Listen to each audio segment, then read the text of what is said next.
Cuélap es quizás uno de los sitios arqueológicos más famosos del Perú. Hoy en día recibe muchas visitas gracias a la habilitación turística de los últimos años, y aún así quedan pendientes muchas preguntas sobre su historia. ¿Quiénes construyeron este asentamiento?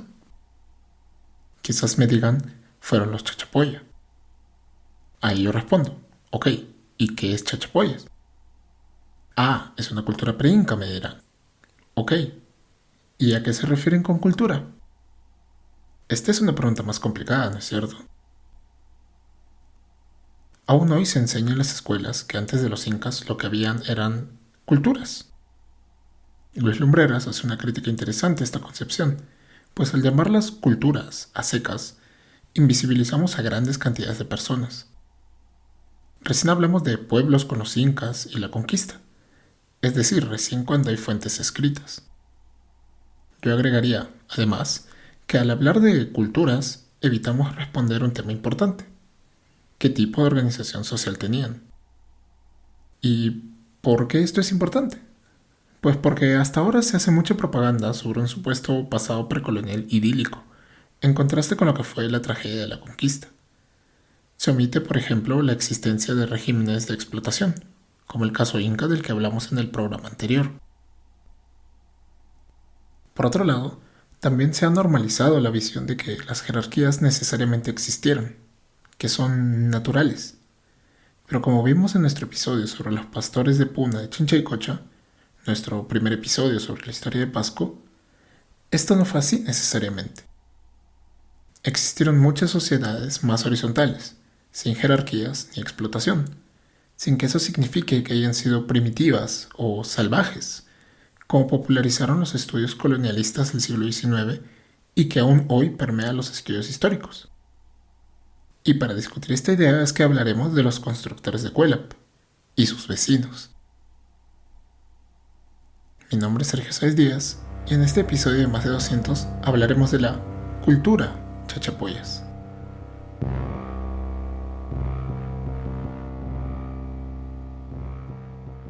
Desconocemos mucho sobre nuestro pasado. Desconocemos cosas como la existencia de templos a lo largo de nuestro territorio desde hace más de 4500 años. Desconocemos que el quechua no es una única lengua. Desconocemos que Túpac Amaru no fue el primer cacique en rebelarse. Desconocemos que el abandono nos ha hecho perder muchísima de nuestra historia. Únete a nosotros en la aventura de evitar que el olvido nos robe el pasado y compartamos la aventura de redescubrirlo.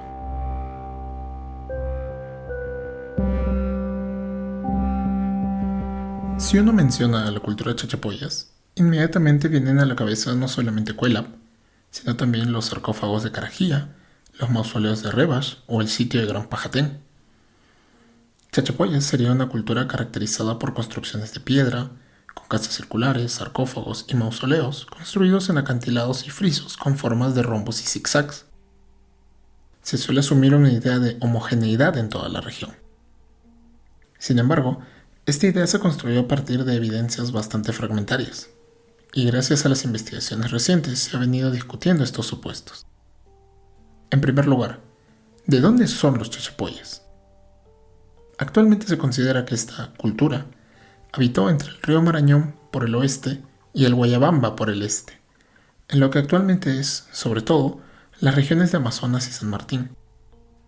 Por el norte el límite estaría en torno a Bagua y por el sur no es muy claro por la falta de evidencias arqueológicas, pero llegaría hasta la Libertad.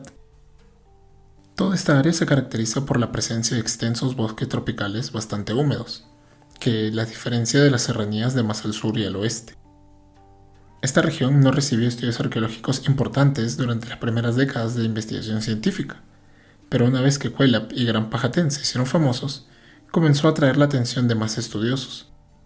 Para ello se recurrió a las crónicas y, como siempre, las declaraciones de Garcilaso fueron las primeras aproximaciones que se tomaron respecto a esta cultura. Es justamente su obra la que más se utilizó para interpretar las nuevas evidencias que iban surgiendo y que aún hoy se repiten en los guiones turísticos. Es a Garcilaso a quien debemos la idea de homogeneidad de la región y de su resistencia ante la conquista inca, Pero a ello debemos agregarle un trabajo importante del historiador Valdemar Espinosa. En un artículo titulado Los señoríos étnicos de Chachapoyas y la alianza hispano-chacha, el autor planteó la idea de la existencia de reinos y una gran variedad étnica. No existía entonces un solo grupo de chachapoyas, sino que aparecen chachas, luyas, chillaos, chilchos. Sin embargo, como han señalado varios críticos, muchas de sus afirmaciones carecían de documentos que lo respalden. Ya hemos visto este problema al tratar el tema de los huancas del Valle del Mantaro en 2 de nuestros episodios anteriores, uno sobre chauchas y huancas y el otro de la alianza hispano-huanca. Así que no debería sorprendernos este problema al utilizar los estudios de este historiador. Espinosa además repite el mismo problema de varios autores. Al no estudiar a profundidad las evidencias materiales, asume la existencia de jerarquías, curacas, reinos, al tratar el pasado precolonial.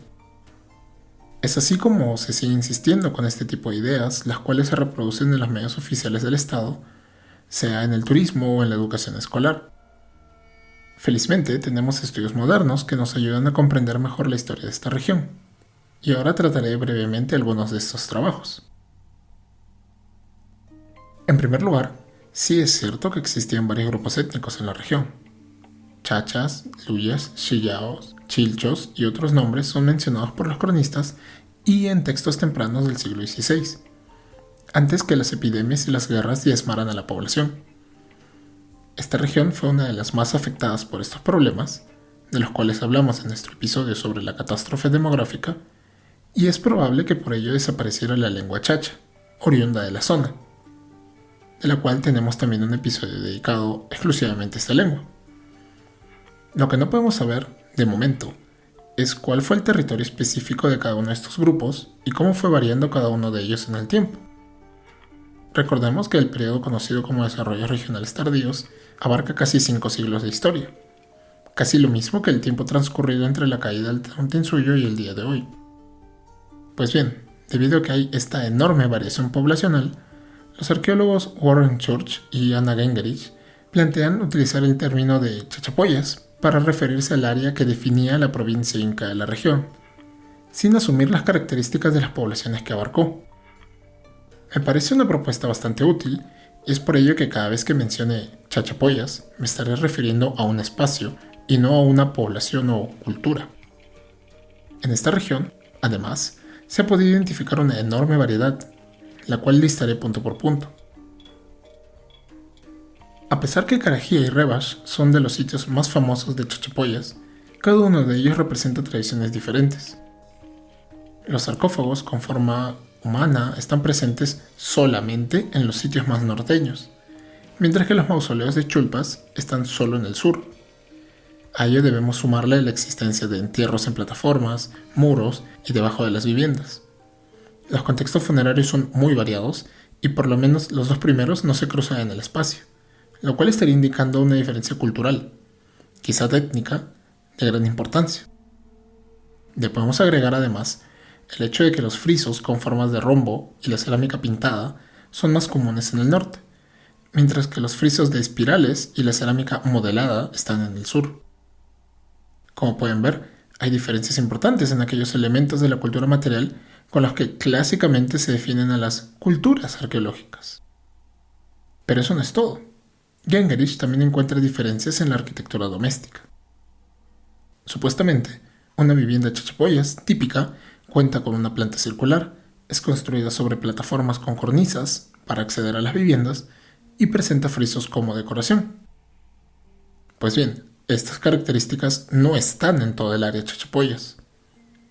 Los sitios de los distritos de Lemibamba y Chuquimba sí presentan estas 3 características, a las que debemos añadirles escaleras de acceso, cámaras subterráneas, posibles almacenes y cabezas clavas, estas últimas exclusivas de esta región. En las provincias de Luya y Cuelap colocan un peldaño en el interior de la entrada de las viviendas, o sea que no hay escaleras de acceso. Y hay grandes batanes para el procesamiento de vegetales, que son muy raros en la Imabamba. Las cocinas además están ausentes y parece ser que construyeron sus fogones en el exterior. En el Valle del Sonche, las plataformas son escasas y donde las hay son bastante pequeñas en comparación con otras regiones. Las cornisas también son mucho más pequeñas y parecen ser más decorativas antes que funcionales, y tampoco se han encontrado frisos de ningún tipo.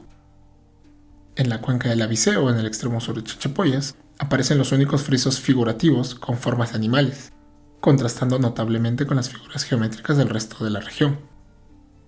Finalmente, en la provincia de Rodríguez de Mendoza se construyeron muros bajos, por lo que se ha planteado la posibilidad de que hayan sido muros hechos con material perecible que no se ha conservado gracias a las condiciones medioambientales de la región. Para Gingerich, esta variabilidad rompe con el mito de la homogeneidad cultural, con la idea de una cultura chachapoyas, uniforme, que aún hoy repiten algunos investigadores. A ello debemos sumarle la propuesta de Klaus Koschmieder sobre el tipo de organización social de estas poblaciones. Autores como Spinoza o Federico Kaufmann insisten con la idea de una sociedad jerarquizada e incluso con la existencia de un Estado. Si no, ¿cómo es que pudieron construir un sitio como Cuélap? Es más, los sarcófagos de Carajía son un claro indicador de existencia de gobernantes que pudieron amasar suficiente poder como para mandar a construir esos cementerios especiales, ¿no es cierto? Para discutir estas ideas, Koschmieder analizó los distintos tipos de cementerios chachapoyas y presentó datos interesantes. En primer lugar, los cementerios como Carajía, de sarcófagos enormes con decoración pintada muy detallada, representan solamente el 2% de todos los registrados.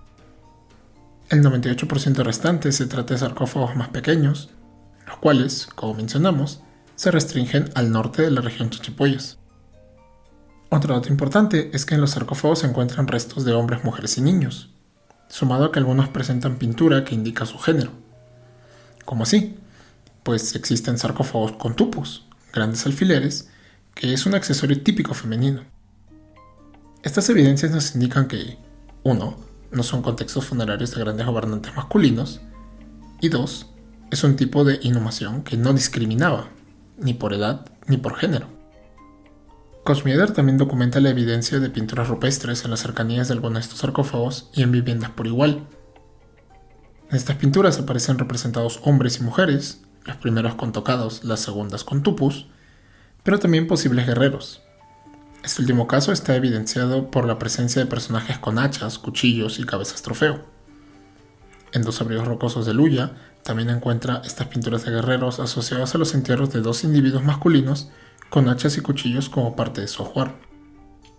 Para el autor se tratarían de sinchis, término con el cual se conocen los líderes guerreros en tiempos de conflicto. Ya hemos hablado de ellos.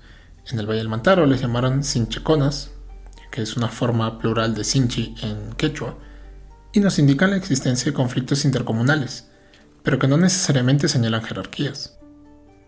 Estos líderes guerreros son coyunturales y consiguen prestigio en su rol militar, pero no se erigen como una clase diferente o le heredan su estatus a sus descendientes. ¿Este patrón solo se encuentra entre los sarcófagos? Pues no. Marla Twain y Armando Anselini han estudiado el sitio de La Petaca. En un complicado acantilado lleno de chulpas cuadrangulares, los autores han podido recuperar restos de hombres, mujeres y niños sin ninguna evidencia de liderazgos centralizados. Los mausoleos difieren en cuanto al tamaño y cuidado, pero esto se debería a la distinta capacidad de trabajo de las familias involucradas, antes que una diferencia entre clases sociales. Para ellos, las comunidades que construyeron el cementerio son autónomas y no contaron con una élite centralizada como tal. Una última línea de evidencia que presenta Koschmieder es la declaración del curaca Alonso Chuquimes, quien en la segunda mitad del siglo XVI declaró que el mandato de los curacas recién se estableció con Tupac Yupanqui. Es decir, las jerarquías locales recién aparecen con las reformas político-económicas incaicas, de manera análoga a los cambios en otras regiones como el Valle del Mantaro o la Puna y Chinchaycocha. Son estos cambios, productos del dominio imperial cusqueño, los que ocultan la realidad preincaica de la región Chachapoyas. Finalmente, antes de cerrar debemos comentar un último punto. ¿Cómo explicamos Cuélap? Koschmieder hace una crítica importante a los prejuicios alrededor de las construcciones monumentales. Señala que es absurdo asumir que la construcción de este tipo de edificios complejos solo puede ser posible gracias a la presencia de un Estado u otro tipo de organización altamente jerárquica y organizada, puesto que se conocen varios ejemplos de sociedades heterárquicas, es decir, sin jerarquías, que han podido erigir obras de esta magnitud. Como ejemplo, podría mencionar Göbekli Tepe, en Turquía, un templo con esculturas de varias toneladas construido por cazadores itinerantes hace 10.000 años. Siguiendo con su argumentación, Cosmides resalta la propuesta de Narváez sobre la organización del trabajo para construir Cuélap. Este autor observó que los muros monumentales fueron construidos por secciones, y no como resultado de un único momento, por lo que sería posible que haya existido una coordinación entre distintas comunidades para erigir el asentamiento. Además, Cuélap está ubicado en un lugar propicio para almacenar varios productos que en tierras bajas se malograrían fácilmente, debido a las condiciones medioambientales de la montaña, y precisamente cuenta con estructuras para almacenar productos agrícolas, además de las típicas viviendas circulares. Si bien es cierto, aún faltan muchas más evidencias para saber si realmente esta fue la función principal de Cuélap, Cosmides nos invita a no descartar la posibilidad de que varias comunidades de esta área hayan podido coordinar un trabajo colectivo de esta magnitud, sin necesidad de una estructura jerárquica permanente. Y aun si esta llegó a existir, no fue una entidad que haya controlado toda la región que conocemos como Chachapoyas. Como hemos visto, hay muchas diferencias locales y regionales y nula evidencia de clases dirigentes como para seguir insistiendo con esta idea. Por supuesto, hay muchos más estudios que podemos comentar sobre Chachapoyas. Entre otros está el origen de estas poblaciones, los trabajos sobre genética que se han realizado, la dieta y los cambios que llegaron con las conquistas inca e hispana, pero sobre ellos podremos hablar en un siguiente episodio.